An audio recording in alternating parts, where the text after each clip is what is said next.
Le Chumash Dvarim est un Chumash où Moshe Rabbeinu reprend les thèmes des 4 Chumashim qui ont précédé, et il commence par des réprimandes envers le peuple juif, des réprimandes avec beaucoup d'amour et de chesed pour la génération qui va rentrer en Eretz Israël et qui ne doit pas commettre les mêmes erreurs que leur père.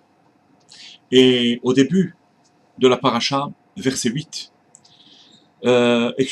d'abord le verset 7, Penu ulachem, allez, tournez, vous, et voyagez vers le mont de l'Émori et vers ses voisins, dans la plaine, la montagne, la vallée, vers le sud, le bord de mer, et vers le grand fleuve qui est l'Euphrate. Ce sont les frontières d'Eretz Israël. Donc c'est le plan de guerre. Et juste après, au verset 8, Re'e natati lifnechem et haaretz. Vois, je t'ai donné la terre. Rachi nous explique. Re'e, vois, il ne s'agit pas d'une métaphore, dans le sens de comprendre. Mais vois, tu peux voir de tes yeux. Voir de tes yeux quoi? Natati lifnechem et haaretz. Je vous ai donné la terre de manière miraculeuse, et c'est ainsi que Rachi nous dit que si il n'y avait pas eu l'erreur de l'envoi des explorateurs, il n'aurait pas eu besoin d'armes pour conquérir la terre. Je vous donne la terre. Alors question, premièrement, qu'est-ce que les bénis Israël voient? Qu'est-ce qu'ils voient? D'ailleurs, à la suite, Rachid nous dit que Moshe Rabbeinu dit voix dans le sens que je ne viens pas vous demander des évaluations ou des choses que vous avez entendues par lui dire, mais de quelque chose que vous pouvez voir. De quoi s'agit-il? Et ensuite, vous n'avez pas besoin d'armes. Sur quoi Rachid se base-t-il pour dire une chose pareille? En fait, il faut, pour comprendre cela, remarquer d'abord que les 2 versets sont inversés. On nous donne le plan de guerre, et ce n'est qu'après qu'on encourage les bénis Israël à avancer. Normalement, il y a d'abord les encouragements, le passoukret, et ensuite le plan de guerre concret. C'est justement ce qui permet à Rachid de dire que le verset ne sont pas seulement des encouragements. Ça fait partie de la conquête. Ça fait partie de la conquête, de comprendre qu'il ne s'agit pas d'une conquête comme les autres. Donc il y a d'abord le Pasuk Zayin, où il y a le plan de guerre, et ensuite ça fait partie du plan de guerre. De voir et de comprendre qu'on aurait pu tout conquérir sans les armes. Comment? Eh bien, tout simplement parce que les bénis Israël assistent, après leur départ du mont Sinaï, il y a de cela 39 ans, au moment où les bénis Israël partent du mont Sinaï après le don de la Torah, ils assistent à un miracle extraordinaire. Le chemin qui les séparait de Har Sinaï à Kadesh Barnea était de 11 jours. Rachid nous l'a dit dans le verset 2. Ces 11 jours, ils les ont fait en 3 jours. Il y a eu un miracle éblouissant de Kfitsat Haderech, de saut de la route. Et les bénis Israël l'ont vu. Donc il est évident que l'entrée en Eretz Israël va se faire de manière surnaturelle.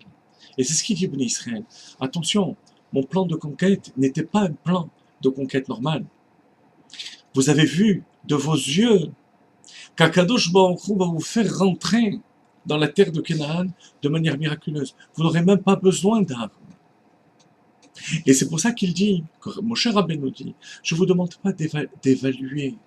À quel moment les bénis Israël ont évalué? Au monde Kriyat Yam-Souf. Namogu kol yoshvei Canaan. Tous les peuples de Canaan ont fondu de peur. Là, il s'agissait d'évaluer. Vous ne voyez pas. Mais vous pouvez vous rendre compte, vous pouviez vous rendre compte de la terreur que l'entrée des bénis Israël imposait au peuple de Canaan. De même, lorsque, par lui dire, vous avez entendu qu'Akadosh Baruch Hu m'a missionné pour vous annoncer la sortie d'Égypte, vous m'avez cru. Là, je ne vous demande plus rien de tout ça. Je vous demande d'ouvrir vos yeux. Et en ouvrant vos yeux, vous allez assister à des miracles extraordinaires. Et malgré tout, il y a un grain de sable qui va enrayer tout le système. Lequel? Shiloh HaMerakli. d'envoyer les explorateurs. Pourquoi l'envoi des explorateurs? A priori, la faute s'est produite après. Au moment de l'envoi, ils étaient cachés. C'est après qu'il y a eu le Chet HaMeraglim, lorsqu'ils sont venus et qu'ils ont critiqué la terre. Rachid précise l'envoi. L'envoi même des explorateurs était le grain de sable qui a enrayé tout le système. Pourquoi? Parce qu'alors qu'Akadosh Baruch Hu vous a élevé au niveau du miracle, vous avez choisi le chemin naturel. Alors bien entendu, a priori, en somrin à la nesse, on ne compte pas sur le miracle. Lorsqu'on est engagé dans la avodat Hashem, dans le travail que chaque juif a à accomplir, il doit faire les choses de manière naturelle. Bameh dvarim amorim. Dans quel cas? Lorsque les choses se présentent de manière normale. Mais lorsqu'Akadosh Baruch Hu nous élève au niveau du Nes, on doit s'engager dans cette voie avec tout le bitachon et la confiance totale et absolue en Dieu. Et voilà, pour nous, l'enseignement qu'il faut déduire de ce passage, à savoir, en sombrina la nes, bien entendu, on doit faire ishtadlut, on doit faire le cli, le réceptacle pour recevoir la bracha d'Akadosh Baruch Hu. Mais lorsqu'on sent qu'il y a une réussite et qu'il y a un engagement dans une voie qui se fait avec une telle réussite que des miracles sont en train de se produire. Il faut avancer dans cette voie. Et la seule chose à faire, c'est de réveiller le bitachon et la confiance totale à Kadosh Baruch Hu. Et c'est pour chaque événement ce qui se produit avec le Ham Israël depuis des décennies. Akadosh Baruch Hu se conduit avec nous au-delà de la nature, au-delà du rationnel.